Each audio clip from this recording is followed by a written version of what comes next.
morning students. Welcome to your chemistry online class.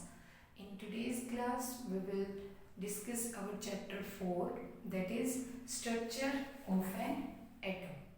Till now we have studied that according to Dalton's atomic theory, atom is the smallest indivisible unit of any substance.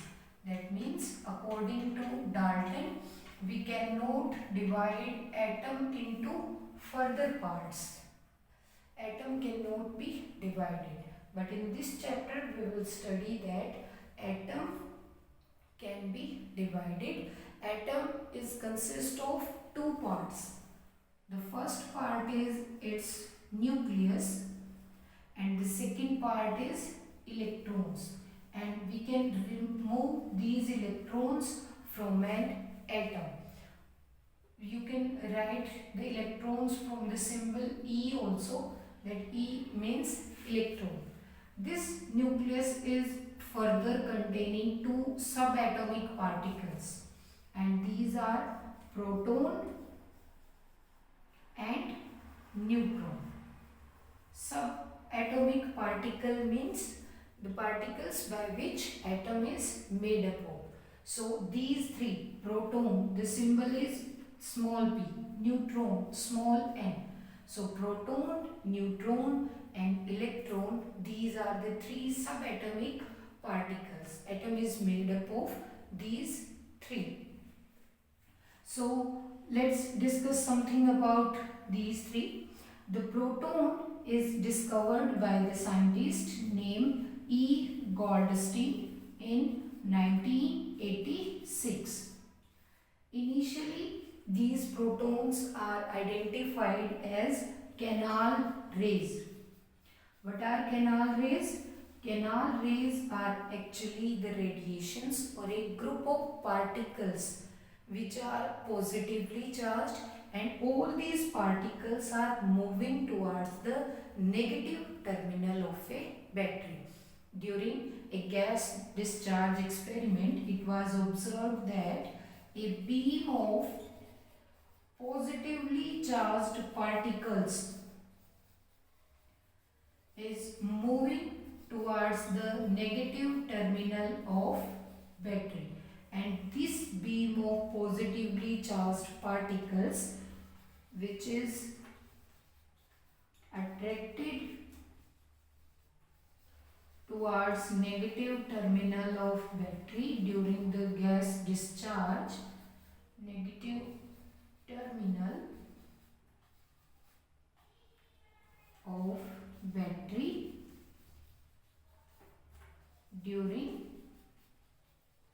a gas discharge is canal ray, or later on these canal rays were identified as protons. Actually these charged particles are protons, and the charge on one proton is 1 unit positive charge. It carry 1 unit positive charge. The mass of the proton is 1.6 into 10 raised to the power minus 19 kg. This is about the proton. Then neutron. What is neutron? These are also subatomic particles. In 1932, it was discovered by James Chadwick that neutrons are also the subatomic particles which do not carry any charge. These are chargeless particles, or you can say these are neutral particles, but they have mass, and the mass of neutron is little larger than mass of proton, or roughly you can say the mass of neutron is equals to mass of proton, and both these particles resides inside the nucleus. The third one is electron. The symbol is E. These electrons are discovered in 1990 by the scientist J.J. Thompson. and the charge on electron is identified as -1 unit and negative charge. These are negatively charged, these are positively charged particles, and neutron is neutral. What about mass? So the mass of electron is 9.1 into 10 raised to the power -31 kg. Or you can say roughly the mass of electron is 2000 times less than the mass of proton and neutron. So an atom is made up of these three subatomic particles. But about the structure of atom, it was known slowly. The very first model which suggested about the atom of structure of an atom, is by J.J. Thompson.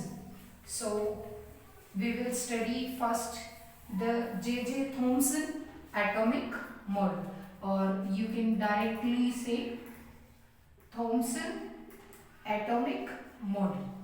Atomic model means a design in which you can relate the structure of an atom. So what Thompson said about atomic model or structure of an atom, according to Thompson, the atom is spherical in shape. Spherical in shape like watermelon. It is like a watermelon, and it is neutral as a whole. That means it doesn't carry any charge. Atom के पास overall कोई भी charge नहीं होता है. This is the meaning of this statement, that the atom is electrically neutral. Why it is electrically neutral? As it contains equal amount of positive and negative charge.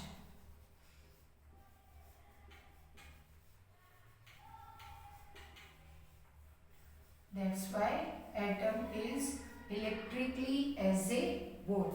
एक atom neutral है, इसका मतलब ये नहीं है कि एटम के पास charge नहीं होता. The meaning of this statement is that it contains equal amount of positive and negative charge, so that they balance each other, and the net charge, the overall charge on the atom is 0. Thomson also suggested about the arrangement of this negative and positive charge. As he said, the atom is like a watermelon, and as in watermelon there are seeds and some red portion also. I am writing here the dots as electron. According to Thomson, these dots or these seeds are electrons, and the rest of the portion is the positive part of the atom. Means Thomson compared the atom with watermelon. How? As the seeds are embedded in the watermelon, in the similar way electrons are embedded in the atom, and the rest of the portion of the atom is positively charged. This was the idea of Thomson about the structure of an atom. But this atomic model has so many limitations. The very common limitation is that if the electrons are like the seeds, so we can remove these electrons from the atom, but we can also remove this positive charge also. We can also remove this positive charge. In hydrogen spectra, it is observed that these electrons get emitted out from the atom. But if the electrons are surrounded the atom, then how they can balance the positive and negative charge of an atom? अगर electrons इस atom के बाहर भी possible हैं, then how they can balance this charge? There are so many limitations about the Thomson atomic model. You can write the limitations. Let me write the main limitation about the Thomson atomic model. And these limitations are: note clarified position for electron, note explanatory regarding the position of electron, that how electrons are placed in an atom. If electrons are like seeds, so why different energy is required to remove electrons from an atom? अगर electron seeds की तरह ही है तो सभी electron same energy से बाहर आ जाने चाहिए, but it was observed that different electrons require different energy to release out, so there is no certainty about the position of electrons. Also, there is no explanatory reason for the positive charge. Note satisfactory explanation about the positive charge of atom. As we have studied earlier that protons were discovered earlier than electron, yet Thomson didn't involve proton in his atomic model. So these are the main limitations of Thomson atomic model.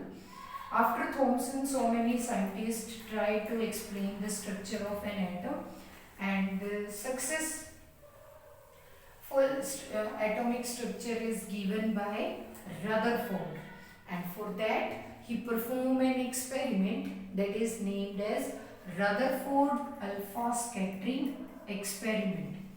Student, this experiment is very important to understand the structure of an atom. So first of all, we will discuss what are alpha particles. Rutherford alpha scattering experiment में ये alpha जो है वो क्या है? What is this alpha?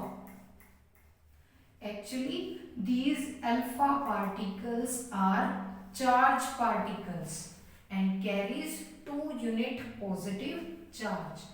These are positively charged particles which carry 2 unit positive charge.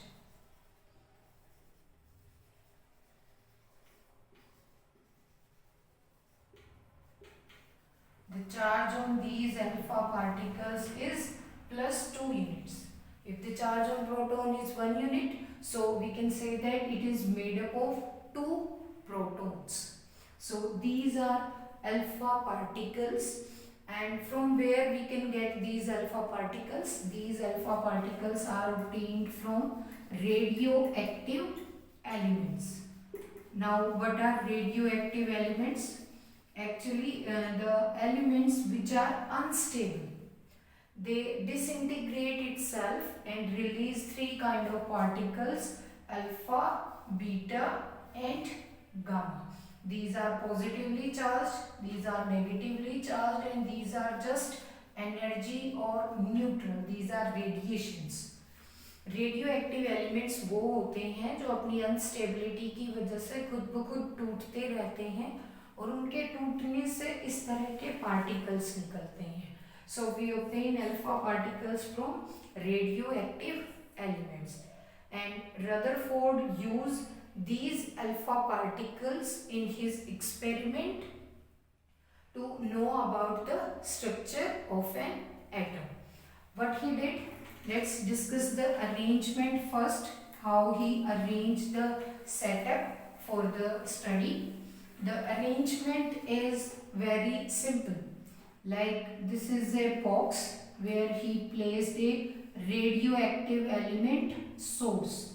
Here is a radioactive element which is continuously emitting alpha rays, and he put this radioactive source in an iron box so that the alpha particles release only from here. They have a only small portion to get release out, and as soon as these alpha particles gets emit out, they will get scattered.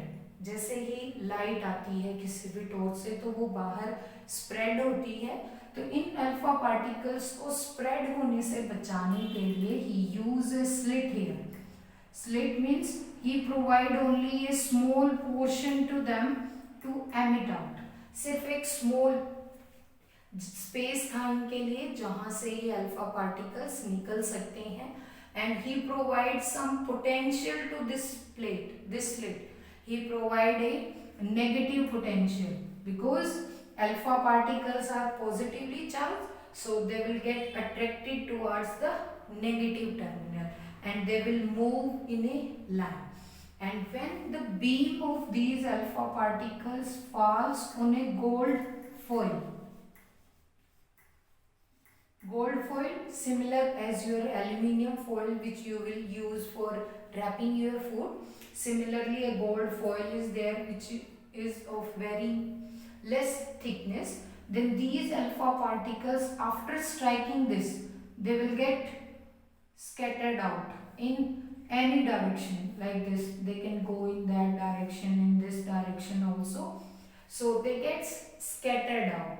And when these scattered electrons are noted down, for that he uses circular scale, that at which angle these alpha particles get scattered out. Suppose this is the angle theta 1, this is the angle theta 2 by which these alpha particles get scattered. So on this circular scale he put a detector which detect these alpha particles, that how many alpha particles are scattered at an angle of 80 degree, how many particles on 60 degree, how many on 180. So in this way, in this circular portion, he observed every alpha particle between 0 to 360 and then noted down how many particles comes on a particular angle.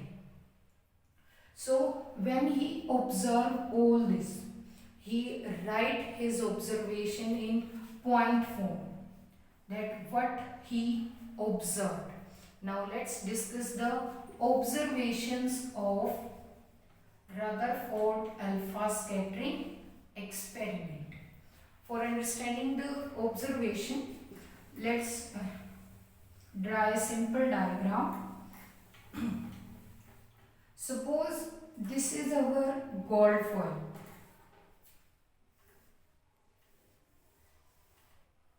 And as we know, the atoms are spherical in shape, and in solids the particles are very much closer.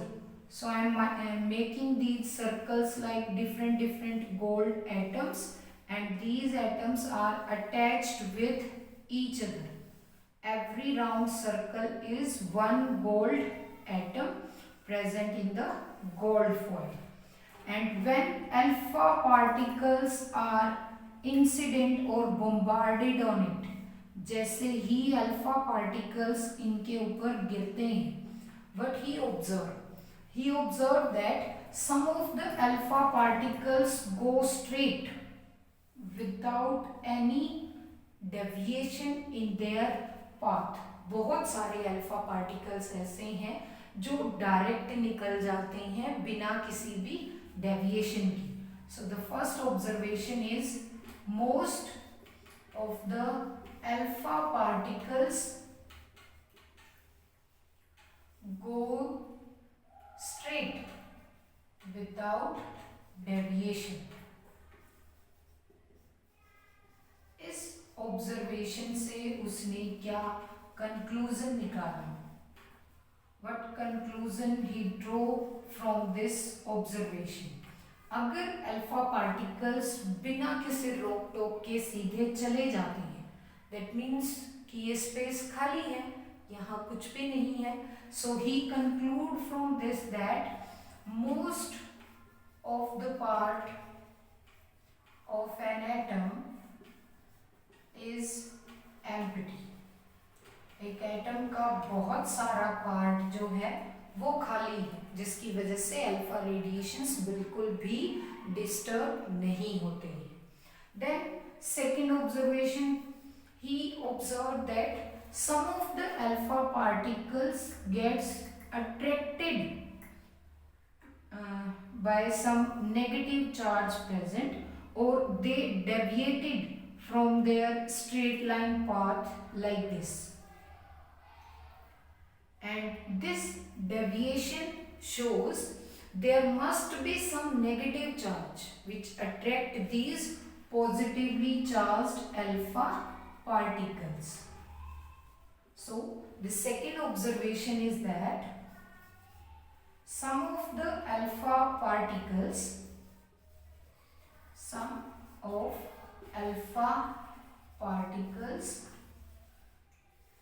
deviates from their straight line path, but yet they come out from the gold foil. And what conclusion Rutherford draw from this?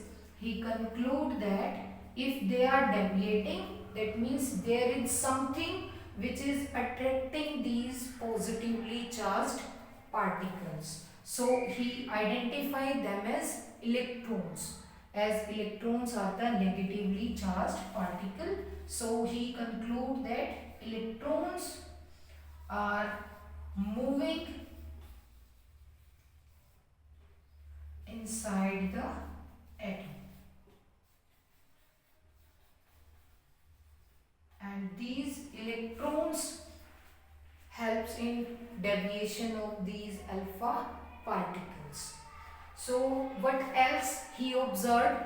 He observed that there is very small number of alpha particles which gets scattered back, or you can say which reflected back, which are scattered at an angle of 180 degree. They didn't cross this gold foil. Out of 2000 alpha particle, one alpha particle is such that which is reflected back, जो वापस आ जाता है. Then what conclusion Rutherford draw from this observation? The third observation is out of 2000 alpha particle, one alpha particle is such that which is reflected back, or you can say scattered at an angle of 180 degree. अगर हम यहाँ पे 2000 alpha particles bombard करते हैं तो उनमें से एक या दो अल्फा पार्टिकल्स ऐसी हैं जो वापस आ गई हैं. What does it means? इस ऑब्जर्वेशन ने रदरफोर्ड को बहुत मजबूर किया ये सोचने पे that there must be some strong positive charge which is able to repel these alpha particles.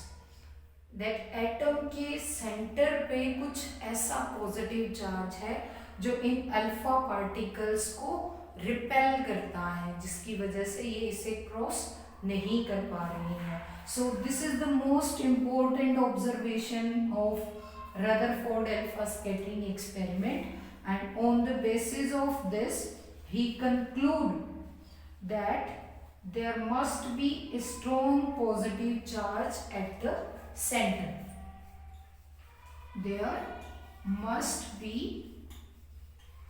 a large positive charge at the center of atom. Atom के सेंटर पे बहुत ज़्यादा पॉजिटिव चार्ज है और जो इतना स्ट्रॉन्ग है कि अल्फा पार्टिकल्स के टकराने से डिस्टर्ब भी नहीं हुआ, अल्फा पार्टिकल्स ही आपके वापस आ गई हैं. So these are the three main observation of Rutherford alpha scattering experiment. On the basis of his conclusion, he suggested his atomic model, which is named as Rutherford atomic model. Rutherford gave name to this positive charge at center and he named it as nucleus. And because he discovered nucleus, Rutherford is also known as father of nuclear physics. And for the discovery of nucleus, he got Nobel Prize also. So now we will discuss Rutherford's atomic model. Rutherford ने structure कैसे define किया एक atom को? First of all he said atom is spherical in shape in which 90% part is empty. 90% part is empty. Atom एक sphere की तरह है जिसमें 90% पार्ट जो है वो खाली है. Then second thing, the centre of atom carries its maximum mass and whole positive charge. Atom के सेंटर पर उसका सारा मास और कंप्लीट पॉजिटिव चार्ज कंसंट्रेटेड होता है and he name that as nucleus. That means nucleus exist at the centre of an atom like this. This is a sphere, so this is an atom and at the centre there is a very small dot. This dot is nucleus which contains all the positive charge of atom and also mass. Nearly the size of nucleus is about 10 raised to the power minus 15 meter for the nucleus, and the radius of an atom is nearly 10 raised to the power minus 10 meter. So we can say that the nucleus is 1 lakh 10 raised to the power 5 times smaller than the atom. That's why the maximum space is empty here. What he say about the electrons? He said that electrons revolve around the nucleus in an atom in circular path. Electrons जो हैं इस nucleus की surrounding में इस तरह से move करते हैं. here also electrons, here also, here also, like this. So in this way Rutherford suggested his model regarding the structure. Atom sphere के जैसे हैं जिसके सेंटर पे न्यूक्लियस होता है. न्यूक्लियस के अंदर इसका कंप्लीट मास और पॉजिटिव चार्ज होता है. That means nucleus contains protons and then the electrons revolves around this nucleus in circular orbits. Yet Rutherford explained so many things about the atom. This atomic model also have some limitation, and the main limitation about the Rutherford atomic model is that he can't justify the emission of electrons from the atom. That electrons are revolving around the nucleus. Suppose this is an atom, this is nucleus, this main part, and one electron is revolving in this circular path. So if the electron is continuously moving, so it might be possible that at one instant it will lose its energy and comes to fall inside the nucleus. ऐसा possible हो सकता है कि electron move करते करते अपनी energy release करे और वो न्यूक्लियस के अंदर ही चला जाए. Rutherford is confused about this. He can't explain that why electrons are not going inside the nucleus. So this is the main limitation for Rutherford atomic model, and the limitation is that why the moving electron doesn't fall inside the nucleus. अगर electron continuously move कर रहे हैं तो किसी time पे उनकी energy खत्म भी होगी, और जब उनकी एनर्जी खत्म हो जाएगी तो वो न्यूक्लियस के अंदर क्यों नहीं जाते हैं. This is the main drawback of Rutherford atomic model. The other drawbacks are also he can't explain about neutrons.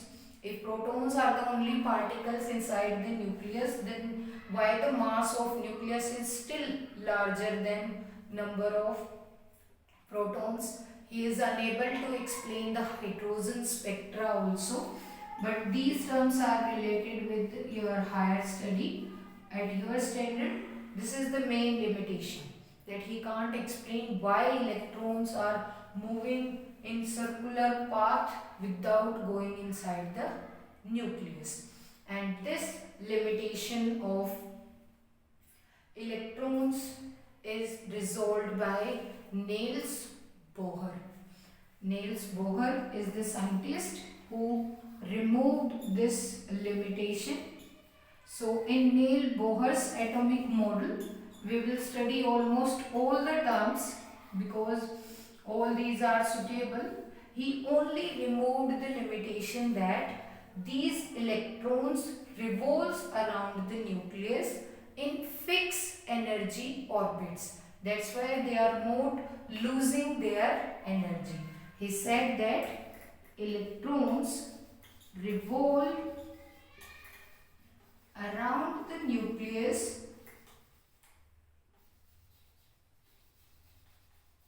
in fixed energy orbits. That means the energy of electron is fixed, yet it is moving, but it is moving in a fixed energy orbit. So it can't release its energy itself and can't go inside the nucleus. And these fixed energy orbits are also named as shells. And different electrons are revolving in different shells like this. Let me draw the structure again. Suppose this is the nucleus. So here is first fixed energy orbit. Its name is K shell. Then the second energy orbit name is L shell. Then the third energy orbit name is M shell, then N shell, and so on. As the number goes on increasing, the number of fixed energy orbits also increases. And if we have to move electron from this energy orbit to this, we will require some energy, which is equal to energy gap. Suppose E2 is the energy of L shell and E1 is the energy of K shell. Then for moving the electron from K to L, we need the energy which is equal to difference of energy between these two shells. So this energy is known as excitation energy. We have to excite. We have to take electron from here to here. And one more word is there, that is ionization energy. As we know the difference between atom and ion. Atom as a whole is electrically neutral, and if it have any charge, it becomes ion. And from where it gets charge, if it will have extra electron, it will gain electron, then it will be negatively charged. If it will lose electron, then it will be positive charge. So how one atom loses electrons? Suppose we are having electron in this atom.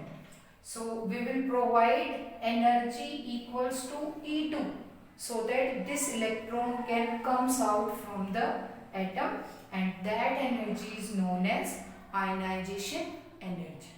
So in this video we have studied about the various atomic model, and now we are finally on a model which explain everything for us, that in the nucleus proton and neutrons are present, electrons are revolving around it in the fixed energy orbits.